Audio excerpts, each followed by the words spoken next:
Hey guys, today I wanted to create this video to share with you 3 tips on how to maximize your ad spend in any of the ad accounts that you are currently running ads in, whether that's ecom, lead gen, SaaS, any industry, any business model, this applies. So right now I'm posting this video as we're going into the holidays, and this isn't only going to be for holiday things, but also just general ways to think about your ad accounts and the way that you're kind of building your business around your ads and the way that you're kind of going to market in your current ad account structures. So that being said, there's a lot of videos out there that talk about, hey, here's a quick little tip, or make sure you turn on this little promotion in your Google ad account. Make sure that you're running all your creative in this specific way to be ready, and make sure you have this many things going on to test. And to that stuff, I really just say kind of pause and think about the overall goals and objectives of your business, because those sorts of strategies don't apply to every single business.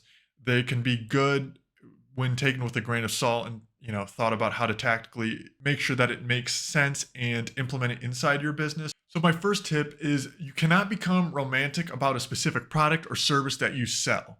And what that means is if you have a specific product for my e-commerce folks that you are, hey, this is a product, this is the product we want to sell, especially, and if you have an account that has been selling for years and hey, this is my hero product, this is what we're trying to sell, that's fine. And you can push that.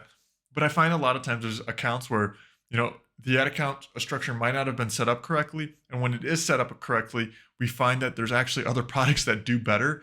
And maybe because you're not in stock or something like that, you have to worry about making sure that you're pushing the right number of inventory or the right amount of inventory with your ads, which I totally get that. And that's a viable thing to have to worry about.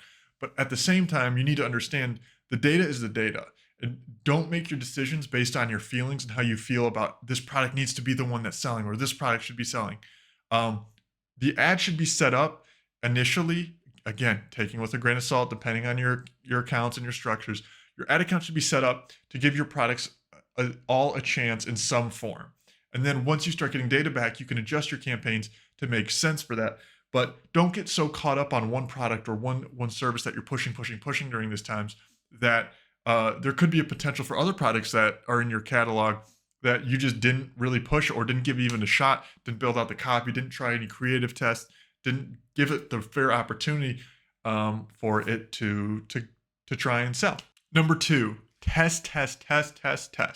Test your copy, test your creative, test your primary text, test your descriptions, test your landing pages, test as many things as you can while keeping it trackable. That is the key signifier, I should say, during your testing. I find a lot of times people think, hey, we need to test this and then this and then this. And it's like, you tested so many things and then you also changed so many variables in between that you can't even come up with a legitimate conclusion on what any of that data actually meant.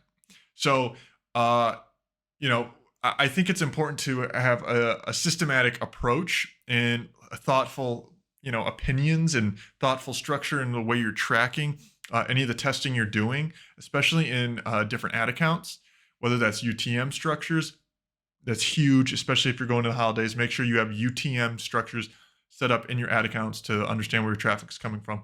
But when you're testing things, make sure you have a plan and a way you're organizing it, whether it's in Excel or any of your kind of data tracking tools. Number three, do your research. Go and look up your competitors, figure out what they're doing. And if you can figure out, hey, you might not be able to get their plans for the holidays or things that are coming up like that, but you can look at their past ad campaign strategies. Go look in the Facebook ads library and see every single ad they've been running. Look and see what the variations are. So they've been clearly testing something. You can go look at Nike's ads and get an idea of all the different creative they've run. Now, they're probably doing it more at a mass scale just to keep the brand recognition out there. But there's enough data points for you to start. If you're creating a clothing brand or something like that was similar to theirs, where you could say, hey, let's make sure our copy at least seems to stay online with a little bit of what they're doing. Then go look at another brand, right? And then you can kind of mix those data points. So then you go look at a brand like Lululemon, or you go look at Adidas and see, okay, what are the differences? What do their call to actions look like? What did they do last Christmas? Does it make sense for us to do anything like that? Spend some time looking at these other competitors, or You don't even need to necessarily look at competitors. You can look at um, brands that are in a completely different industry. I've seen some really good companies in like the health insurance space that I've had e-commerce clients model like a design after, but it wasn't, obviously we made it a little bit more e-com focused. So I think making sure you're taking time to do that, and that's not only like creative, that can also be like your text ads on Google. So for example, you can go into the Google Ads library, I think is what they call it now. You can type it in Google, it'll come up. But you can see all the search ads that a competitor is running if they're spending over a certain dollar amount. So again, you could probably have to look for some bigger brands there, but you can get an idea of the type of copy they're using, the different extensions. You can actually click on it, see the different videos. And this is just a good way to like get really great free information before you spend a dime on any of your ads. So this isn't just for, my thoughts on this aren't just for the holidays and things to be prepared for that. Well, definitely that's helpful. But as you plan out new campaigns and think about the next steps that you want to take, make sure you're doing these things thoughtfully. So that's my 10 cents. Hope you enjoyed. If you have any other questions or want me to answer some more questions about best strategies or just ways to think about your ad accounts, feel free to leave a comment and I will get that video cranked out. All right, peace.